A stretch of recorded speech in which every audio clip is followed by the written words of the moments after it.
Hello, तुम्हारा बोल रहा भैया, फिर तो कार्ड ले लेना।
हेलो हेलो हरिओम। हा हा हा हो रे राम। तो राम नाम रटते रहो घट जब तक घट में प्राण। और कब हो तो दीनानाथ के भनक पड़ेगी का।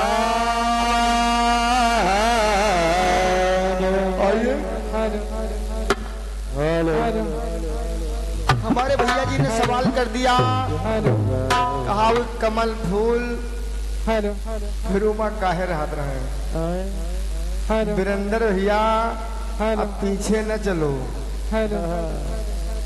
और कमल फूल को साधारण फूल नहीं थे, कुछ कुछ फूल पड़ने से पहले कुछ माया अलग थी, लेकिन उधर इच्छा हो तो चले जाएं, जाने से कोई मतलब नहीं है। कुछ उनकी महिमा अलग थी उनकी, वो साधारण फूल नहीं थे, वो तो प्रभु की महिमा थी, जो प्रभु के हाथों में उनको आना था। इसी से उनका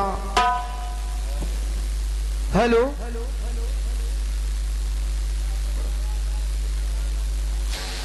हेलीकॉप्टर उड़ रहा भैया, इनका कार्ड ले लो, इनका साउंड सर्विस बढ़िया बतावा जाओ। हेलो आइए, कहना है हाँ तो भाई शिव समान दाता नहीं और विपदा टालनहार, लज्जा मेरी राखिए बरधा के असहार, तो बरधा के असवार हले माँ पड़े भुजंगा और कर डमरू त्रिशूल जटा में बैठी, तो कहतु में से कुमार धन काशी के वसैया और तुम बिन कौन हमार सभा बिच लाज रखे। एक लाइन भगवान महादेव के चरणों में कि कंठो नीला नीला है, कंठो नीला नीला है, शिव का बाघंबर चमकीला, कंठो नीला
सागर मंथन से विष निकला, देवासुर मन भीला है, सागर मंथन से विष निकला, देवासुर मन ढीला है, ढीला देवासुर मन ढीला है, देवासुर मन देवासुर मन इसका प्याला पी गए भोला, इसका प्याला पी गए महारे, पी गए भोला हो पी गए भोला, पी गए भोला पी गए भोला, कंठ तबहे से नीला है, कंठ तबहे से नीला है,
हमारे संदीप भैया ने बताया वो बाल शंकर जी ने मार दिया हो सकता है फिर भैया को मिला, लेकिन ये बात आप समझ लीजिए संदीप भैया कि बिल्कुल पास में है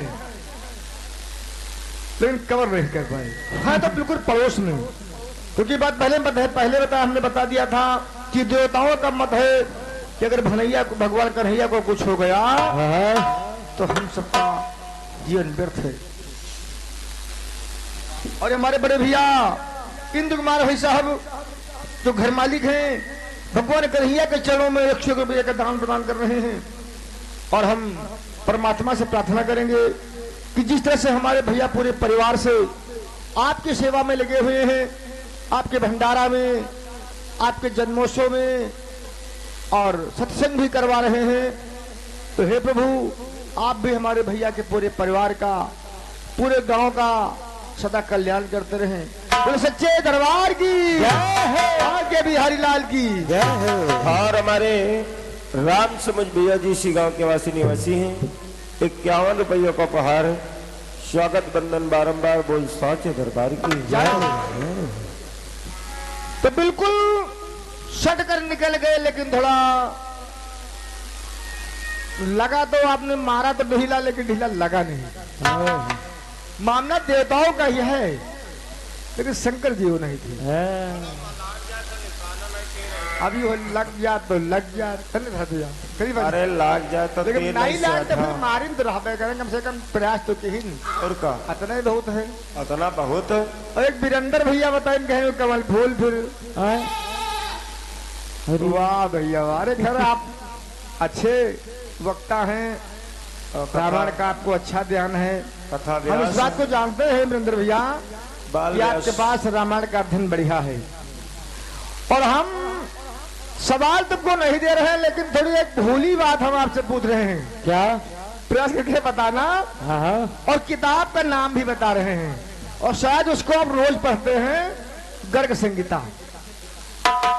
तो उसमें एक बात हमने 2-4 साल पहले पढ़ा था तो भूल गए हैं, इसलिए वीरेंद्र भैया से पूछ रहे हैं कि भगवान कन्हैया से पहले पंख कौन लगाता था? अपने मुकुट में पंख कौन लगाता था? और बांसुरी कौन बजाता था? और क्या? गोकुल की बात है, वो नहीं कहीं कि फलाने पहले सबने भैया का सबको बजावा, कोई मैटर नहीं है। स्पीकर से पहले बसरिया को बजावा कर, उनसे पहले वो सजीवन को लावा, वो अरे फलान धमाक बहुत कुछ बतावा था। हम गर्ग संगीता की बात बता रहे हैं। गोकुल में ऐसा कौन हुआ जो भगवान कन्हैया से पहले बंसी बजाता था और मोर पंख उसके सीन सर की शोभा थी? गर्ग संगीता में लिखा है। तो हम जानते हैं, बड़े भैया भी बताएंगे आपको, है ना भैया? आइए प्रसंग की तरफ। हो राम। हमारे संदीप भैया ने बताया कि एक बार जमुना जी में बाढ़ आ गई और बाढ़ में एक लड़का बह गया, गोप बह गया, सुबल बह गया, लेकिन उसके साथ में कुछ और अन्य लोग बहे थे। और ये बात तो भैया आप तो जानते हो, अब क्या बताइए, वो क्षेत्र नहीं बतावा चाहिए थे जहां पर यह बात खुद ही रहे। उसमें एक नारी बहती आ रही थी। ये बात भाई अलग की हो सकती है, लेकिन समय की बात है। अरे खलीफा कह रहे जान तेरी मेहनत के बेचारे, बताओ मुहिमा गोचा मारने से सही थी है, तो कुछ को तो जगह भैया, कुछ को तो जाना चाहिए।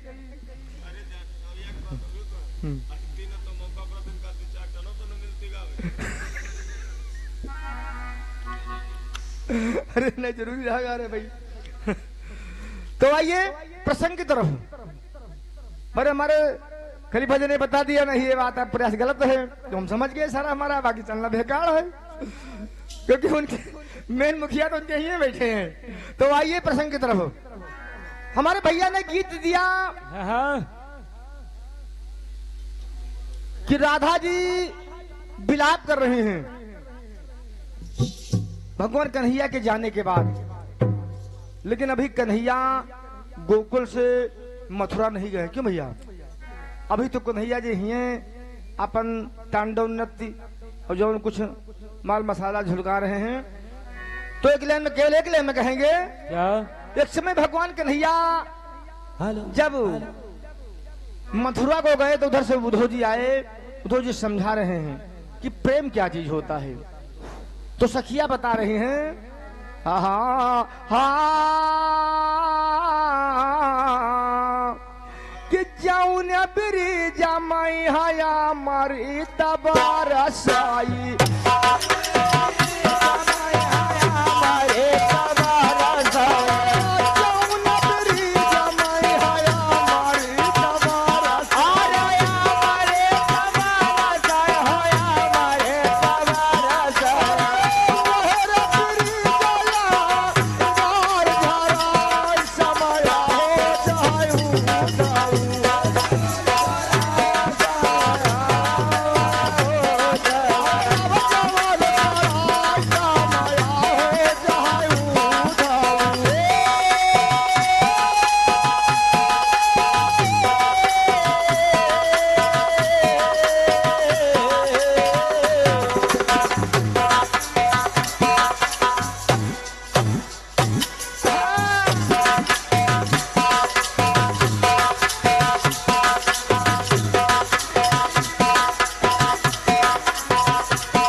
में छोटा सा प्रसंग लेकिन ये वीरेंद्र भैया याद बात जो सब न आवत है कि पहिल टन खातिर मार हमें चिंतन भैया परेशान हो जाते रहे। आप कम काहे गावत हो यार, मतलब 40 मिनट गावा करो। मैं तो मत 30 मिनट में खट्टे पे पकड़ा दिया तो हमका अब तक भैया सही कर गाओ। आइए कहना प्रसंग की तरह हो। हा मोरे राम हो मोरे राम संवरिया मोरे भोले जोगिया हो राम।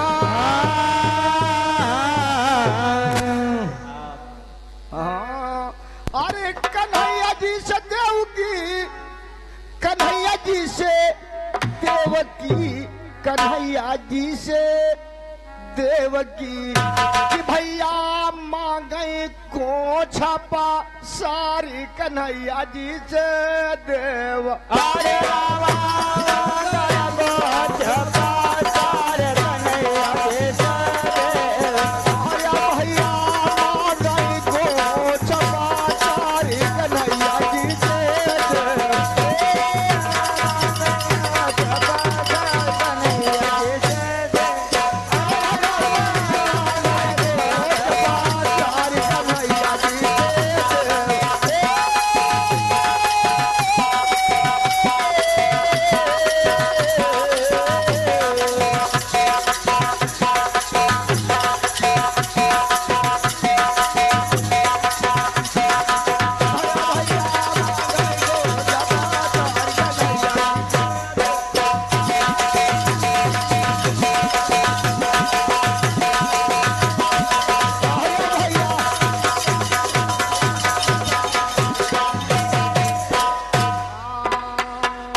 सुमिरो श्री गणेश भगवती तुम्हें मनाए।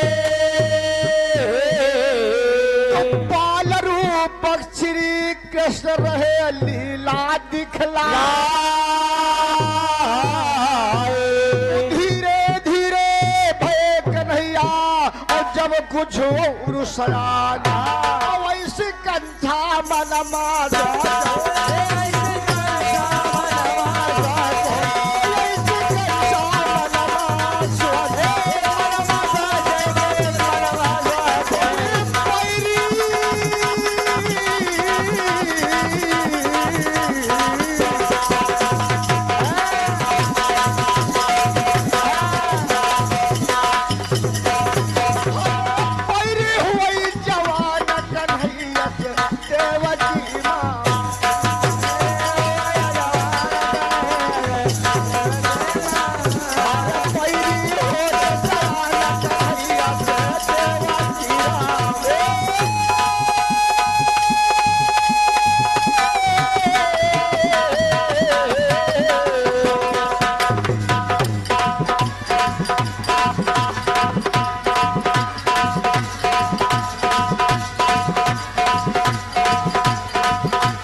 इंद्रेश कुमार भाई साहब इसी भड़ेरिया के पावन धरती से 51 का दान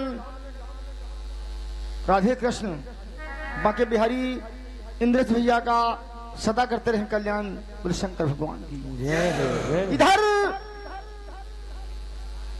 भगवान की देखो महिमान मोल है, बाल लीला समाप्त होने वाली है, थोड़ा बात बढ़ रही है। कंस मन में विचार कर रहा है कि अब क्या किया जाए। मोरे रामा हो मोरे कान्हा कान्हा एक कान्हा का कंसा बोलो आवई, अरे कान्हा का कंसा बोला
कन्हैया और बलराम को अपने मथुरा में निमंत्रण देकर बुलवा रहा है। धनुष रखा हुआ है, रंगशाला का आयोजन है कि रंगभूमि पर जो आएगा उसका स्वागत सम्मान किया जाएगा। लेकिन उसका दिल बड़ा काला है क्योंकि उसके अंदर वो पाप की रेखा फैली हुई है, ये हमारा दुश्मन है। हाँ तो गोकुल से वसुदेव और तहाया करूरज जाए और लीन खाए सौगंध दियति कुछ वाचनया। भैया इस बात का मेरा वादा है तो अपने भगवान कन्हैया अपने लल्ला को भेज दो, और जब तक हम जीवित हैं कंस नहीं, अगर 1000 कंस हमला करेंगे तो हम बाल बाका नहीं होनेंगे। लेकिन बड़े भाई आप इतनी बात बड़ी मान लीजिए। तो पिता कीन भाई राम बलराम का और मथुरा चले सीधा और गोकुल और वो बीच राह सब मिलई गुजरिया, सब मिलाया गुजरिया, बीच राह बात मिलई गुजरिया, अरे मिलाया गुजरिया, मिलाया गुजरिया, थोड़ी नीर बहाए नयन से झरझर नीर बहाई, नयन से झरझर नीर बहाए मांग रही देवकी राम।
बीच राह में रजक मिला, माली मिला, कुबरी मिली, तमाम प्रकार की लीलाएं भगवान ने दिखाया। अंतोगता जाकर बीच रास्ते में गेट पर कोया पे नाम का हाथी मिला, उसका भी मान मर्दन करके आज भगवान जब रंगसारा में पहुंचे तो अपने जो पहलवान हैं, बड़े बड़े जिनको मुष्टिक चालों जैसे महारथी, उनको भी हनन कर दिया। लेकिन प्रभु की माया देखिए, आज मल्ल युद्ध करके भगवान कन्हैया अपने मामा कंस का वध कर देती हैं। लेकिन बात कुछ विलक्षण है, आगे होता क्या है।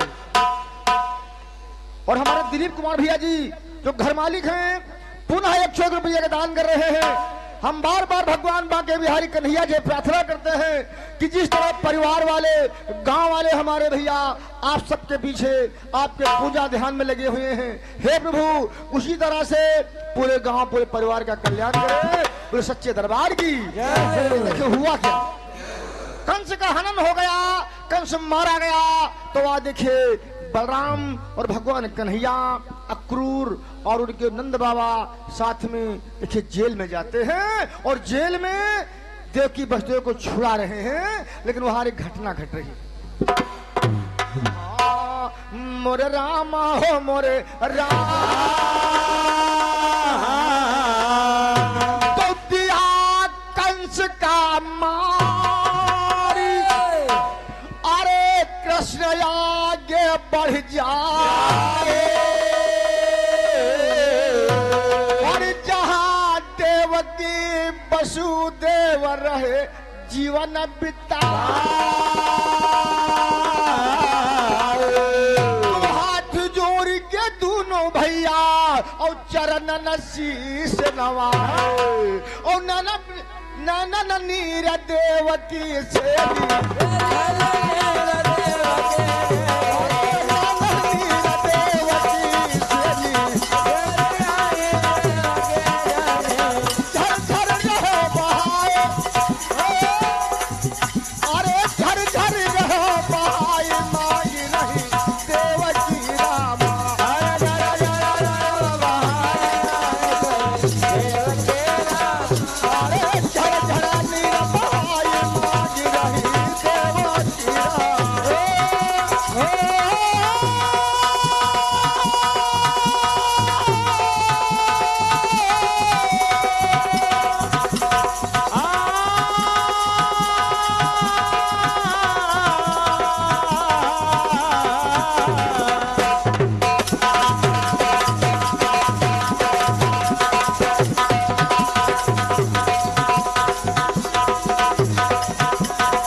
के धार बह रही है। एक दो भाई मारा गया, 6 पुत्र मारे गए, दुखी की कोई सीमा भी नहीं है।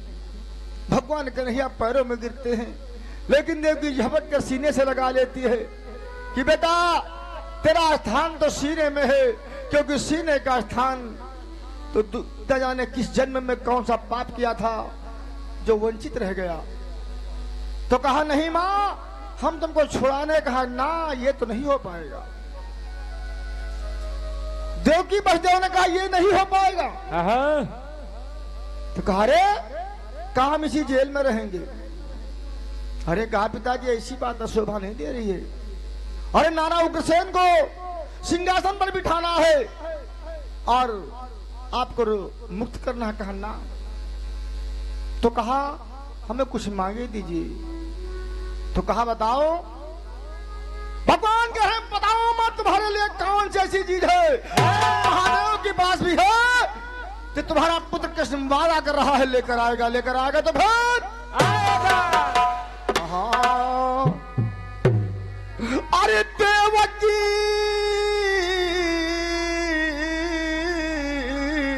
ओ देवकी भैया देवकी कान्हा से मांगई, और देवकी कान्हा से मांगई,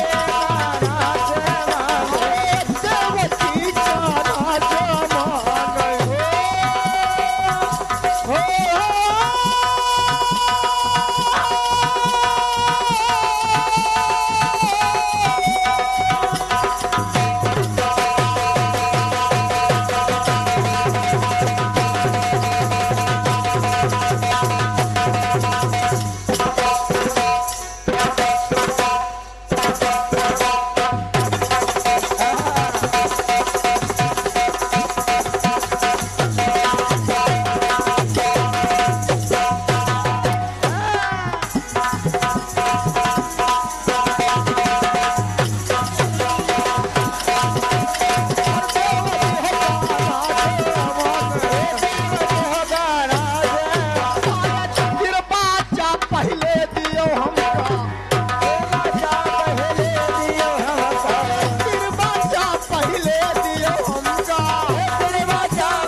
ताजा बनाया जाए लेकिन उसको तो बंदी होनी चाहिए।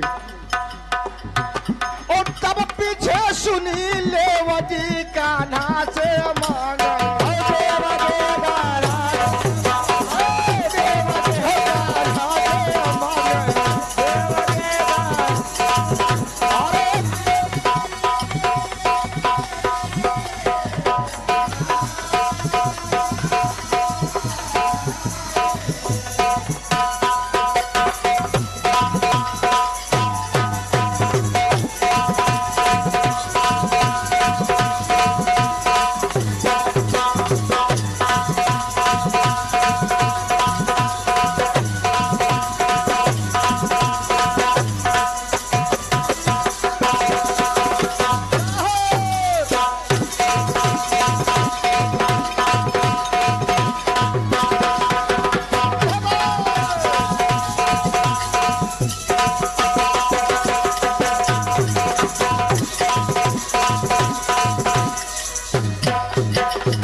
भगवान कन्हैया ने माँ कहा, माँ तुम्हारी जो इच्छा हो मांग लो। तो कहा हमारे 6 पुत्र वापस कर दो, तुम सब कर सकते हो। हे भैया, अन्य पुराण ये बात नहीं बता रहे हैं कि देवकी ने जेल में लड़के मांगा। राजा सुतल राजा बलि के यहाँ से लाए गए। ये कथा देखिए मोड़ ले रही है। तो कथा मोड़ जब ले रही है तो भगवान कन्हैया वादा करते हैं, अपने 6 भाई को खोजने के चल देते हैं, अन्य लोगों में जाते हैं। लेकिन जब वहां पर पहुंचते हैं राजा बलि के दरबार में, तो गेट पर एक नारी खड़ी है और सवाल करती है कि तुम कौन हो? कहा हम क्या हैं? अरे हम देवकी नंदन हैं, वसुदेव नंदन हैं, हम नंद नंदन हैं, यशोदा नंदन हैं। कहा ये माया हमको न दिखाओ, ये माया किसी दूसरे का दिखाया जाएगा। हम उस जमाने की हैं जब तुम बामन बनकर आए थे, और तब से हमारा पहरा यहाँ लगा हुआ है, और हम जान दे सकते हैं, लेकिन राजा बलि के साथ विश्वासघात नहीं कर सकते। अगर तुमको राजा बलि के दरबार में जाना है तो हमसे पहले युद्ध कीजिए। अगर मैं पराजित हो जाऊंगी तो तुमको अपने महाराज के महल में जाने दूंगी। भगवान कन्हैया कहा, देखा हम अपनी माता से वादा करके आए हैं, और जब तक के हम 6 भाई के ले न जाब तब तक के हम वापस जाब ना, क्योंकि हमारे माता पिता जेल में बंद हैं। और वो तब हथकड़ी बड़ी खोलाई है अपन जब 6 भाई का अपने आंचल में लगा लिया है, तो कहीं तो फिर हमसे युद्ध की तैयारी करो। भगवान सोच रहे हैं ये हमारी भक्त है, ये हमारी भक्त आज नहीं पहले की है, पुरानी मेरी भक्त है। अगर युद्ध करते हैं तो मेरी पराजय होगी, अगर विजय भी हुई तो मेरा अपमान होगा। किसी तरह से लाज बचाकर क्षमा याचना चिरोरी मिनती करके भगवान राजा बलि के पास पहुंच जाते हैं। लेकिन देखिए कहानी आगे करती क्या है। कुछ बात विलक्षण मिलेगी यहाँ पर आपको। हा हा हा हो मोरे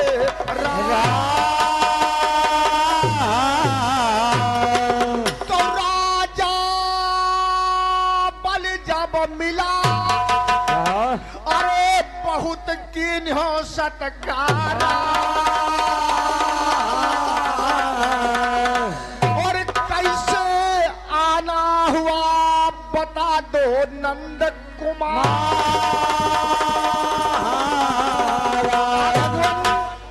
नंद कुमार, यशोदा कुमार, देवकी कुमार, वसुदेव कुमार, जो हमका कुछ न बताओ। बताओ स्वामी हमारे लिए क्या देश है, हमारे लिए क्या देश है। आप तो परम ब्रह्म हैं, हमसे आप क्यों छुपा रहे हैं। भगवान हंसने लगे, कहा तुम्हारे लोक में हमारे 6 भाई हैं और उन 6 भाइयों को हम ले जाएंगे तो भगवान कन्हैया से राजा बलि बता रहा है कि भगवान बात तो तुम्हारी सिद्ध हो जाएगी, लेकिन थोड़ा दिक्कत है। और 5 भाई जो आपके हैं हमने उनको एक घड़ा में बंद कर दिया और वो घड़ा हमारे पास नहीं है। तो कहा फिर वो कहाँ है। कहा कोई हमसे भी बलवान था जो हमसे ले गया। अब तो भगवान कन्हैया चक्कर में फंस गए। हाँ मोरे रामा हो मोरे भाई कहा कृष्ण भगवान अरे बलि मुझे सत्य बताओ और घड़ा में कहे इसका राज सुना।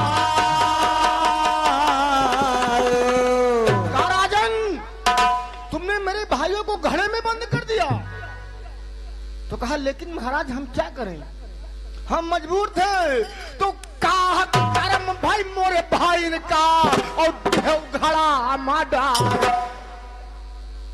कौन पाप रहे मोरे भाई का और देव घड़ा माडारी और कहू घड़ा कहवा पर मिली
पूछ रहे हैं कि बताओ आखिर वो हैं तो कहां पर हैं और उसे कौन सा खता अपराध हुआ है।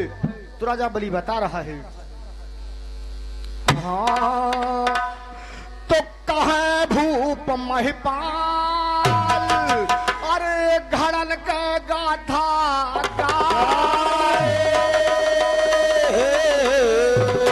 कैसे भेउन मां बंद सत्य हम रहन पता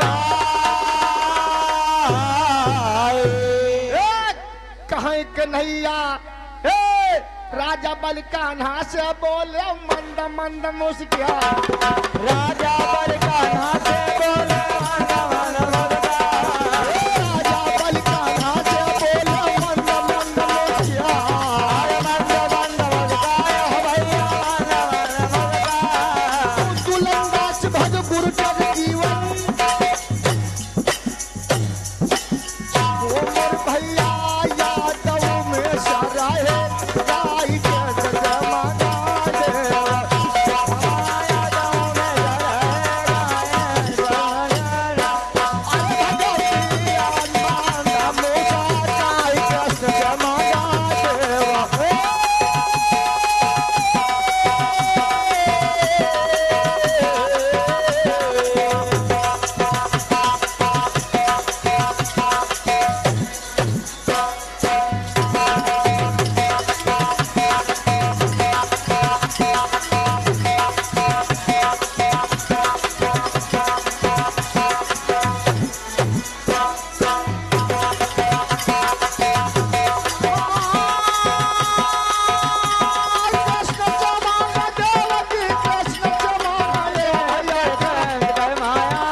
भैया हमारे 30 मिनट गए ना है संदीप भैया, और हम पूरा 1 घंटा गए। उन्हें कहा पुर कर देते नहीं आप, लेकिन अब दिलाई थे वीरेंद्र महाराज के, वीरेंद्र महाराज कहे लगे लियो तुम्हें क्या करी हो, हमारी जवाब तुम का फलान है आए हो, अब तो हमका उल्लू बना रहे हो, तो हमका कम का 1 घंटा हो गया नहीं भैया। तो आइए छोटा सा कटपीस के बाद हमारे भैया का प्रोग्राम, उसके बाद हमारी पार्टी की तरफ से शोहर पे विराम रहेगा क्योंकि 4 बज रहा है। हाँ मोरे रामा हो मोरे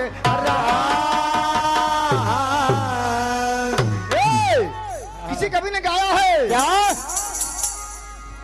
कि जातारो माई के दर्शन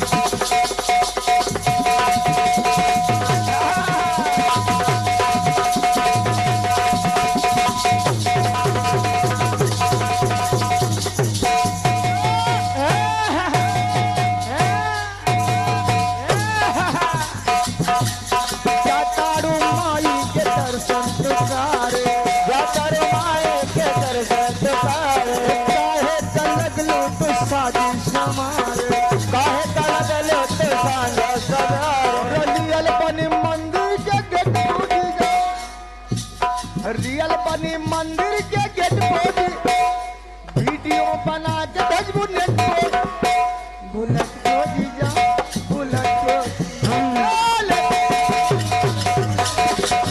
अरे रे डाले मारे बुलेट बाजू ले डाले मारे बुलेट बाजू अरे रे डाले मारे बुलेट बाजू। ए रोहित भैया ये भी अपना निजी लिखा है मानव नरावर के हल्का जीजा, आज मानव नरावर के हल्का जीजा, गोंड पर के प्यार बने ललका जीजा, आज मानव नरावर के हल्का जीजा, कोट पहन के तैयार बने ललका जीजा। ए मानव ना हम चॉकलेट बाजीजा, चीनी न चले बस बुलेट पे जीजा, बुलेट बाजी बुलेट बाजी जा बुलेट बाजी अरे ले चले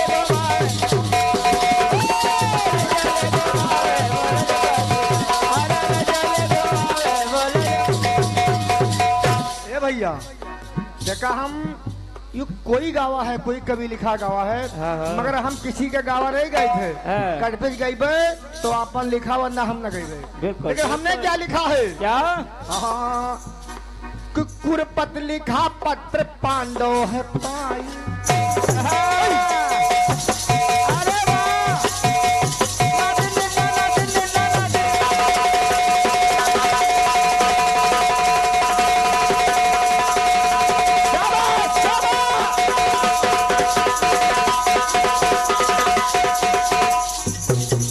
अरे वाह वाह मास्टर वाह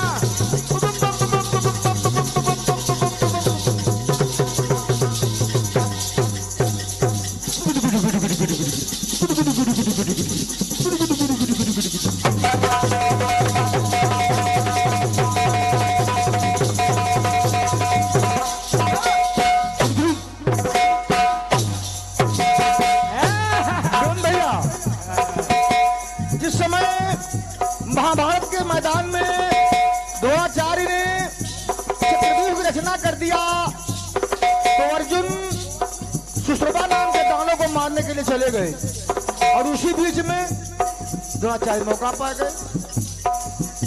तो कुरपत लिखा पत्र पांडव है पाए, पत्र पांडव है पाए, तब पढ़ के धर्मराज मन में घबराए, धर्मराज मन में घबराए। अरे बोला अभिमन्यु लड़ेंगे दादा, क्यों चिंता कर रहे हो? अरे मर सकते हैं लेकिन पीछे नहीं हट सकते हैं। और क्या?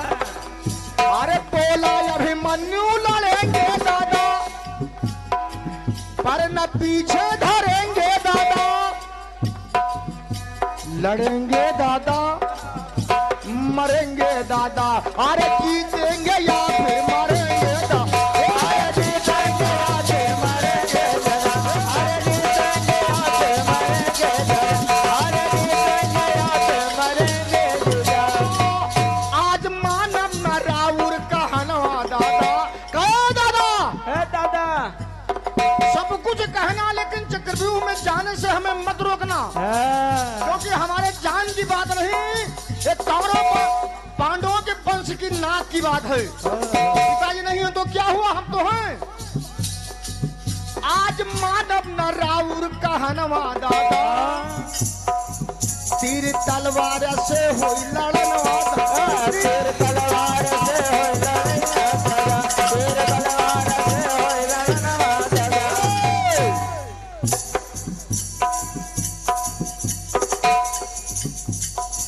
दुश्मन काली की के मुंह पर पोतेंगे दादा, आज दुश्मन के छक्के छूटेंगे दादा, मिटेंगे दादा और छूटेंगे दादा, आज दुश्मन के छक्के छूटेंगे, आज दुश्मन के छक्के छूटेंगे दादा, आज दुश्मन के छक्के छूटेंगे दादा, आज दुश्मन के छक्के छूटेंगे दादा। बस इसी जगह से बाड़ी के विराम है। भैया लोग कहें लियो तुम गावा करी हो, हम तुमको आधा घंटा में दे रहा हूं और तुम 1 घंटा गाय भाई हो, वही तुम न दे हो। तो भैया गांव जो पड़ोस में बने हैं, बोले सच्चे दरबार की, भड़रिया गांव के सब देवी देवथान की, घर मालिक भैया लोगन की, सच्चे दरबार की, बांके बिहारी लाल की,